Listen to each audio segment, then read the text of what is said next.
ኪስህ ውስጥ ያለውን 100 ብር አውጣና ተመልከት። ይህ ወረቀት ከ5 ዓመት በፊት ይገዛው የነበረውን ነገር ዛሬ መግዛት ይችላል? በእርግጠኝነት አይችልም። ምናልባት ከ5 ዓመት በኋላ የአሁኑን ግማሽ ያህል እንኳን ላይገዛ ይችላል። ለምን ብለን እንጠይቅ። ጠንክረን እየሰራን ለምንድነው ገንዘባችን እየቀለለ የመጣው?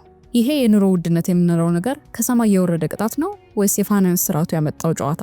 ዛሬ ትምህርት ቤት የማያስተምሯችሁን ባንኮች እንድታውቁት የማይፈልጉትን የገንዘብ ምስጢር እንነጋገራለን። ይህ ቪዲዮ ስለ ክሪፕቶ ብቻ አይደለም። ይህ ቪዲዮ ስለ ነፃነታችሁ ነው። እንኳን ወደ አዲስ ክሪፕቶ በሰላም መጣችሁ። እስቲ ወደ ኋላ እንመለስ። የሰው ልጅ ስልጣኔ ሲጀምር ገንዘብ የሚባል ነገር አልነበረም። የምንጠቀመው ባርተር ወይም ባርተር ሲስተም ነበር። እኔ ጤፍ ካለኝና በግ ከፈለኩኝ በግ ያለው ሰው ፈልጌ ጤፍ ትፈልጋለህ ብዬ ጠይቃለሁ። ችግሩ ግን እዚህ ጋር ነው። በግ ያለው ሰው ጤፍ ካልፈለገስ ዙሪያ ጥምጥም መሄድ ነበረብን። ይህ እጅግ አሰልቺ ሲስተም ነበር። ከዚያም የሰው ልጅ ብልህ ሆነ። ሁሉንም ሰው የሚያስማማ ለመሸከም ቀላል የሆነ ነገርን ፈጠረ። ይህም ወርቅ ነው። ወርቅ ለዓመታት የገንዘባችን ንጉስ ነበር። ለምን? ምክንያቱም ወርቅን እንደ ልብ ማተም አይቻልም። ከመሬት ተቆፍሮ የሚወጣውን በጥቂቱ ነው። ስለዚህ ዋጋውም አይቀንስም ነበር። ነገር ግን ወርቅ ለመገበያየት ከባድ ነው። ኪሎ ወርቅ ተሸክሞ መዞር አደገኛ ነው። ስለዚህ መንግስታት ወረቀትን አመጡ።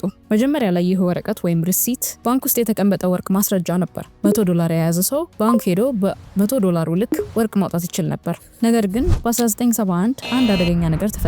የአሜሪካው ፕሬዚዳንት ሪቻርድ ኒክሰን ዶላር በወርቅ መቀየሩን አስቆሙት። በዚያን ቅጽበት ገንዘብ ወደ ፊያት መኒ ተቀየረ። ፊያት ማለት እምነት ማለት ነው። ያ ወረቀት ዋጋ ያለው መንግስት ዋጋ አለው ስላለ ብቻ ነው። ከዚያስ ምን ተፈጠረ?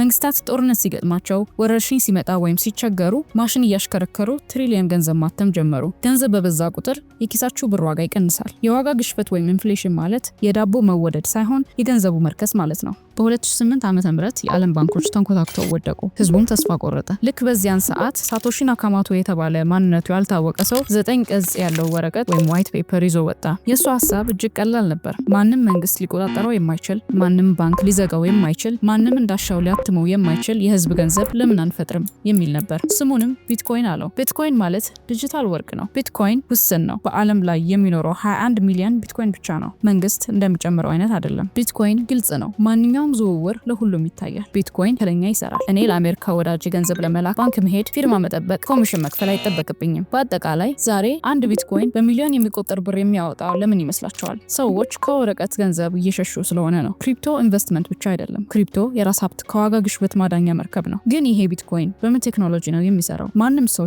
ሊሰርቀውና ሊያጠፋው የማይችለው ለምንድን ነው? መልሱ ብሎክቼን ይባላል። እሱን በሚቀጥለው ክፍል በሰፊው እናየዋለን። ሰብስክራይብ አድርጋችሁ ጠብቁን።